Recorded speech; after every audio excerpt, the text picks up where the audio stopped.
Welcome all sports fans, YouTubers, Facebookers, all social media across the nation. Uneducated Network presents Uneducated Sports Talk. I'm your host, Carlos Clayton, and today we're going to recap Week 5 of the NFL schedule that went down. It was a very good week, a lot of upsets, a lot of good games going in. And this NFL season has started becoming very intense and very unpredictable, I might add. Teams that we thought were going to be one of the high horses, they're kind of low tier. Teams that we thought they were not going to make anything, they're actually having decent seasons right now. And I know it's still early in the season, and we shouldn't rush on anything. The good teams might still be one of the great teams, and the bad teams might fall flat on the face sooner or later. But let's go ahead and recap Week 5 of the NFL schedule. But before we do that, please like, comment, subscribe to Uneducated Networks, where you can see my show, Uneducated Sports Talk, and many other shows. We got a good thing going on, so please like and subscribe to Uneducated Network. Now, let's go ahead and start our recap. And I'm going to go ahead and scroll down, check out the scores. Let's start off with the Thursday night game. New England Patriots go to Tampa Bay to take on the Buccaneers. I had the Bucs winning that game. I was obviously wrong. This was a very tough week for me when it comes down to the pick'ems. I went 7-7. Not proud of myself at all. This year has been pretty tough. Tough sledding so far in the pick'ems. Not looking too good, but my next episode I will give my pick'ems and my fantasy talk for Week 6, so stay tuned for that. Let's get on to this now. The Patriots go in Tampa Bay. They beat the Buccaneers 19-14. Very tight, evenly game. Only problem was one kicker is better than the other kicker. Was it Folk for the Tampa Bay Buccaneers missed three kicks. One was just like a 56-yarder. It was kind of a no-brainer. He missed a 31-yarder, which is very head-scratching right there. He could be the all-ball out, and I think he did get cut, and they're trying to bring in Carlos Santos from the Kansas City Chiefs. They're trying to bring him in for a workout, depending on how he does with his physical. But the Patriots go in and get a victory in Tampa Bay. I did pick the Buccaneers. Oh, I'm sorry. I did pick the Patriots to win that. Excuse me. I picked the Patriots to win that. And they came out barely with the win. Tom Brady did just enough, but he was missing Gronkowski, who was hurt. But Gronk should be back for Week 6. 49ers at the Indianapolis Colts.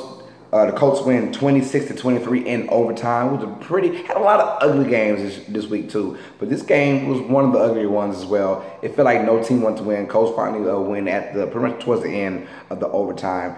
It felt like both teams did not want to win in this game. I did have the Colts winning, so I was right about that. But it was a hard-fought win. Brissett was throwing interceptions. Hoyer was throwing interceptions. They were just having bad plays, both. But at the same time, Colts had the advantage of being at home. They honored Peyton Manning on Saturday. So it was good things going on in Indianapolis. I'm glad they got the win. And both teams are trying to get better. Andrew Luck, he's still a week or two away from being ready to play in his first NFL game.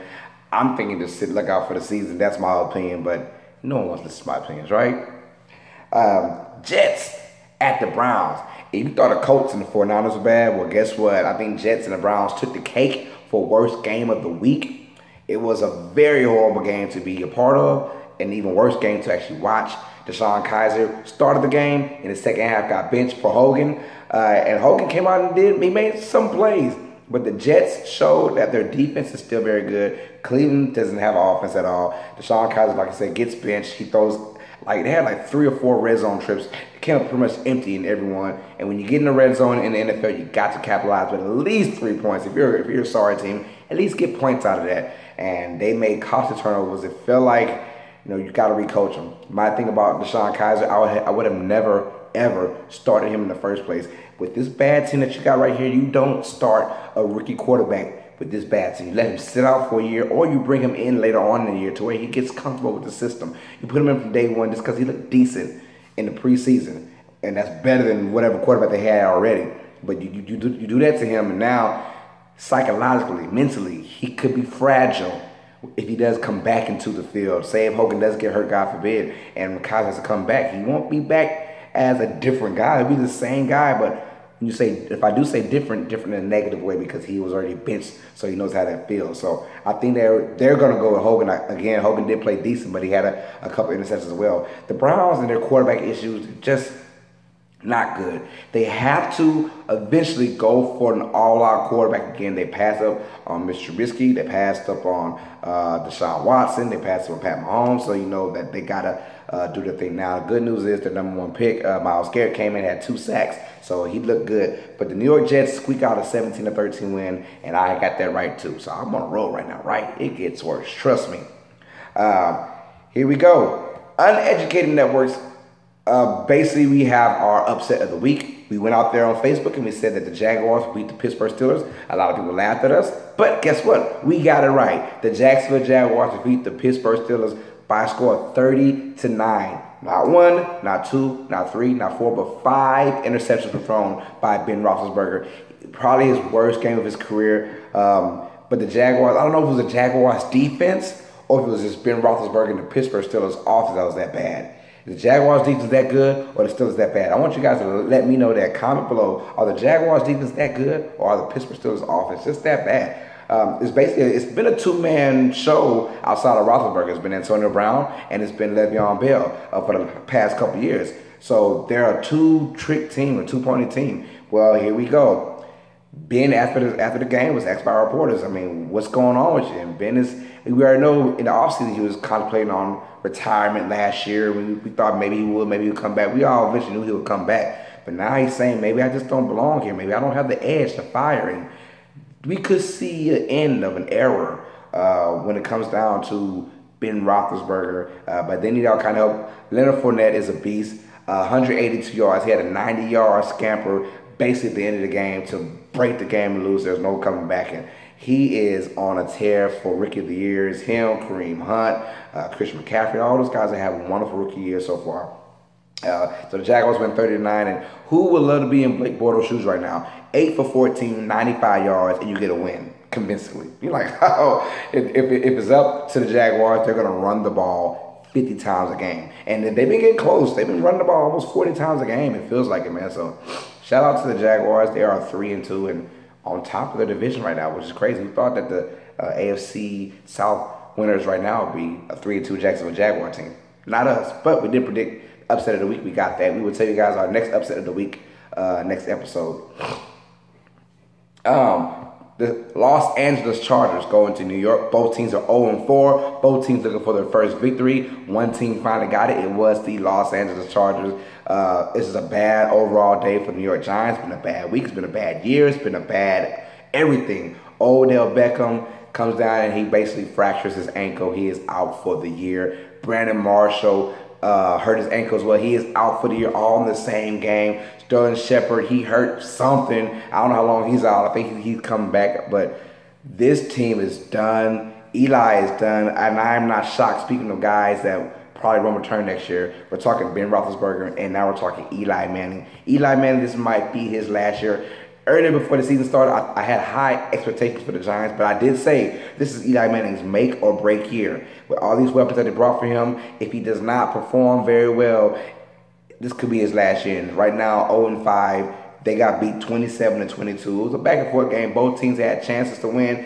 Finally, the Chargers win a close game because they are certainly prone to losing close games. So I'm glad that the Chargers finally got them a victory. They're 1-4. New York Giants are 0-5 and have a lot of explaining to do. Those Tabloids aren't looking good in New York one bit. Bills at the Bengals. This is a toss-up. Now, I had this, before I start, I had the Chargers losing to the Giants. I had the Giants actually getting this victory, so that was my first loss of the day. Here comes my second loss. The Cincinnati Bengals at home defeat the Buffalo Bills 20-16. Which at first thought it was going to be a runaway game from the Bengals, but then they came back to earth. The Bills sort of struggled to get anything going. They had chances to win, but A.J. Green, who had a great day and a bad day at the same time, he caught almost like a 70-something yarder for a touchdown. But he was the reason why 2 picks happened and a fumble from A.J. Green. So he had an overall okay day, but it was still with a mixture of very, very good play and very, very bad play. But nonetheless, A.J. Green is still one of the best players in the game. And Andy Dalton is kind of starting to get his footing back, something like that. And this is, I believe, 3 wins in a row for the Bengals, something like that. No, not 2 wins in a row, but 3 great outings in a row from Andy Dalton. So look out for the Bengals fans. You guys are coming up again. Hopefully I can get back to that stride. But they go ahead and beat the Buffalo Bills, who are still an in-between team. We don't know if they're going to be really good or just an okay team. They're right in the borderline. It'll be good to see when they face another good competition, because the Bills can beat the Falcons one day and then lose to the Bengals the next day. So we don't know what kind of team they really are just quite yet. One of the great games, Panthers at the Lions. That was a very, very, very good game. It came down pretty much to the end. The Lions stay in every game, and you always get a feeling when it's the fourth quarter time, the Lions will ink out a victory or squeak out one. And the Panthers went in and were up by 17 points at one point. But in the Panthers, the Lions, like they always do, they score in the fourth quarter. Fells, their tight end, caught 2 touchdowns towards the end, and they still had a chance to win the game. But Cam came out blazing. He looked hot. He looked good. That's 2 straight weeks in a row now where Cam is actually zipping that football. So he looked good. We'll let you guys know in the next episode how Cam did for the Thursday night game. We'll talk about that. For those who don't know, there will be a recap of that game as well. But Cam looked good. He did his thing. Funches plugged in pretty nice, and Benjamin. Those 2 guys, once they get started and they can get open, they're a big threat for anybody just because of their size. You're talking 6'3" and taller. So Cam is doing pretty well right now. Hope they continue the wins, but I'm not hoping that because I'm a Saints fan.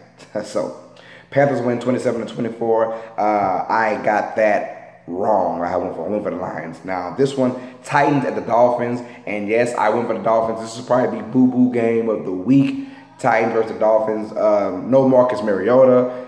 The Dolphins just straight up suck, but they're at home. So we went to the Dolphins, and they win 16-10. The Dolphins have a great defense. Their offense is that bad. Their defense is really, really good, but the offense is horrible. The offense can't score anything, but the defense can stop guys. And then you have a Marcus Mariota who's not playing. Matt Castle took his spot, and you can tell that Tennessee had no chance of. Well, they had a chance to win this game, but it was very ugly, back and forth. So many turnovers, so many head-scratching moments that you're wondering what is going on. And something is up my neck. I don't know what's going on. It feels like something's crawling me, but it's not. So I'm just bugging. That's why I keep doing this, but we'll stop that right now. Sorry, guys. Marcus Mariota being out was a big, big hit for the Tennessee Titans, who on paper should have won this game if Marcus Mariota is the starting quarterback. But we went to the Dolphins because we thought the Dolphins just had a better defense. And being at home, you have somewhat of that advantage to want to win. So Dolphins squeak out a win 16-10. Eagles destroy the Arizona Cardinals at home 34-7, and Arizona is not looking good at all. And then Philadelphia is actually being one of the great teams again. Now last year started off 5-1, I believe, and this year that this game made them 4-1. And they went out there and destroyed the Cardinals, and it was basically the Cardinals have a decent defense. You just couldn't tell in this game. Carson Wentz was throwing bombs after bombs. You had to Aguilar, you had to Alshon Jeffrey, and these guys are making plays now. Last year they didn't have a Jeffrey, the big receiver who can play or who can take advantage of one-on-ones. They didn't have that. And then you also have Zach Ertz, who's probably the best tight end right now, statistically right now in the season. So things are looking very good for the Philadelphia Eagles, and I'm very shocked that they're actually this good. Their defense has always been good. I think their offense was stiff to the plate that well. LeGarrette Blount is just murdering people. It feels like he's lost a little weight. He got a little faster. And his O-line, it helps that they're actually giving him gaps to run through. So it's like every time he gets the ball, he's going to go forward. He doesn't take losses. So LeGarrette Blount is fitting just perfect with this Philadelphia Eagles team. And they rout the Arizona Cardinals 34-7. Carson Palmer couldn't get into rhythm. The receiving core doesn't get into rhythm because they have a great receiving core. They just need to have a great O-line. That's not happening. Big news from Arizona, dealing with a running back situation. We'll talk about that in our next episode as well. Adrian Peterson, but we'll talk about that later on. But I had the Eagles win that game as well. Ravens go into Oakland, defeat the Oakland Raiders 30-17. They play without Derek Carr for the first time after his injury. And, man, it was kind of tough sledding for those guys, man.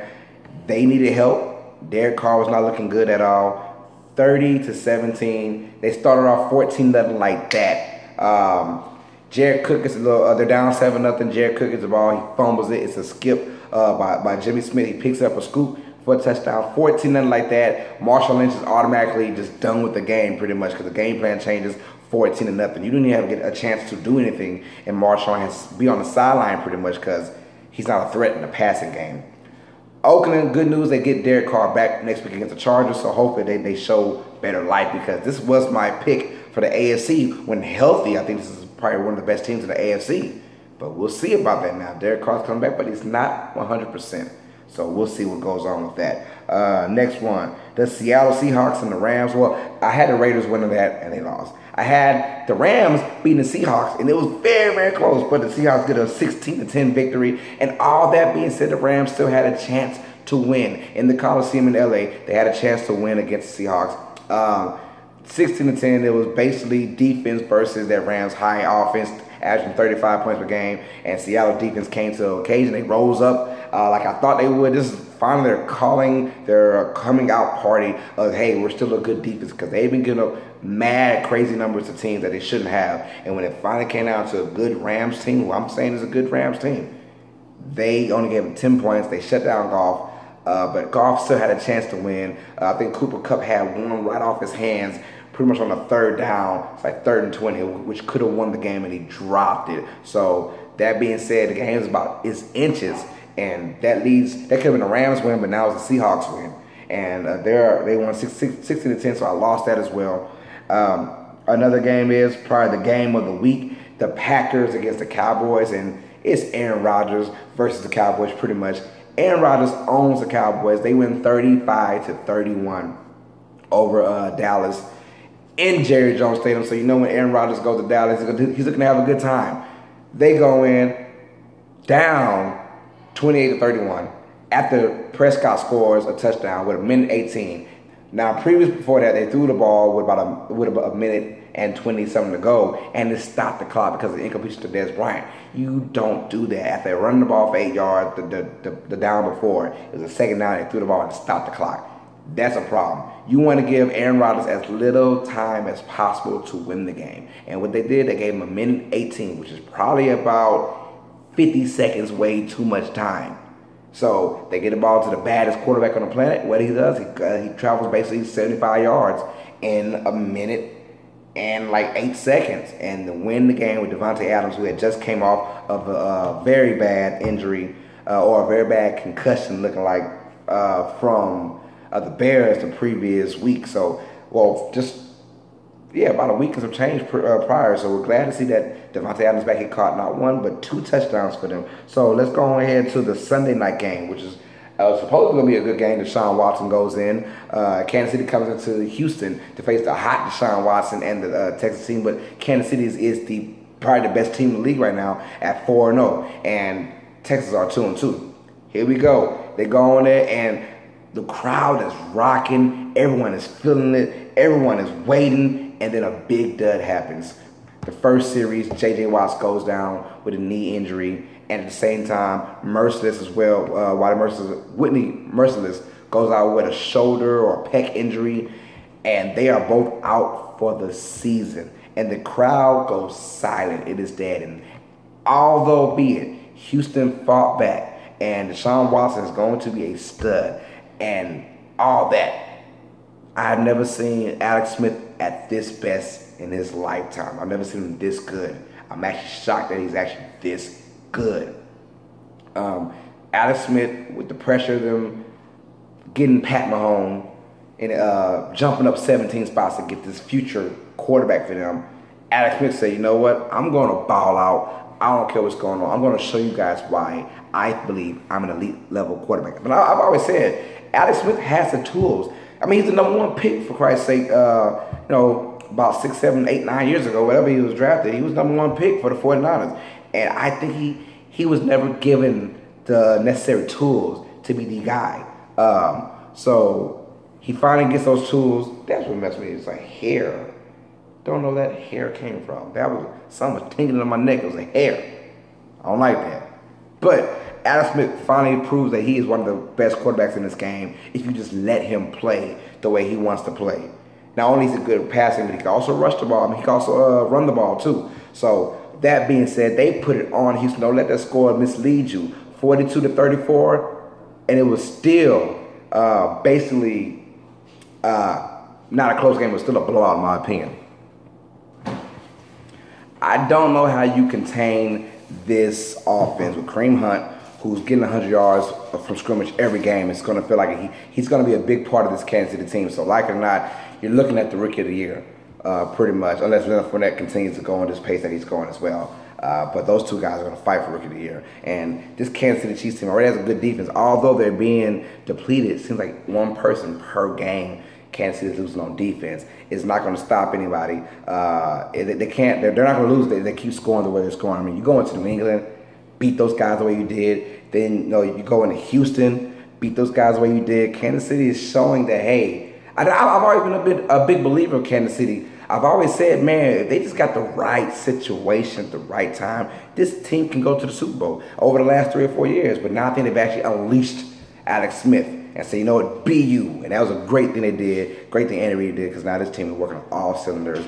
They win 42-34. I had the Texans winning this game, to be honest, but it just didn't happen. And then for our Monday Night Football game, the Chicago Bears played against the Minnesota Vikings, and everyone was geeked up because of the Star Wars trailer. Yeah, if you want to hear more Star Wars talk, Star Wars news, holler at my man Christopher Lambert. He is the host of Uneducated Star Wars Talk. He would tell you all about that trailer for the Star Wars that came out. Everyone was buzzing about that, but for football guys like me, we weren't worried about that. We wanted to see Mitchell Trubisky come out and play his first ever NFL game, his first ever NFL start, and he did okay. He did okay. You saw potential, and you saw the future. You saw what could happen. Him and Zach Miller had a pretty big game together. But outside of that, Minnesota's defense, they're going to prey on rookie quarterbacks like they did.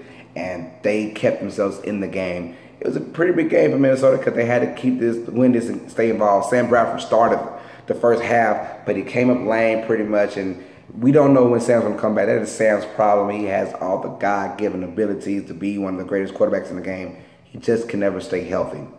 Case Keenum comes in and plays adequate 17-21, and he gets a touchdown. And they look pretty good. Minnesota can just stay right there, stay even before the midway mark. They can go 4-4, and Sam Bradford comes out, and now you got a chance now. With Dalvin Cook being hurt, McKinnon stepped up and had over almost 100 yards rushing, had over 100 yards from scrimmage. So you already know that he can catch the ball as well. Chicago, they're going to run the ball, and they have to run the ball. They have to. If not, it's going to be a very long game. You don't want to put it all on Mitchell, but you saw a lot of bootlegs from Mitchell Trubisky because he is a great athlete, and you saw that he can run with the best of them. So if they continue to just tell him, don't hurt us, because he had a chance to win the game, tied at 17. He throws an interception in their own zone, which gives Minnesota a chip shot field goal to win the game. So Chicago, they see potential, it's up there, but they still lose 20-17. I had the Bears actually winning this game as well. So I had a bad week this week, 7-7, but we will get better. I promise you. As the season goes by, we'll know who's one of the top tier teams. But it's kind of tough because week 6, there's going to be another kind of mismatch thing going on with the season. So I'm very worried for my pick'ems for this week. But stay tuned for next episode. I will upload this. It'll be out probably about another hour or two. I don't know. But be ready for this.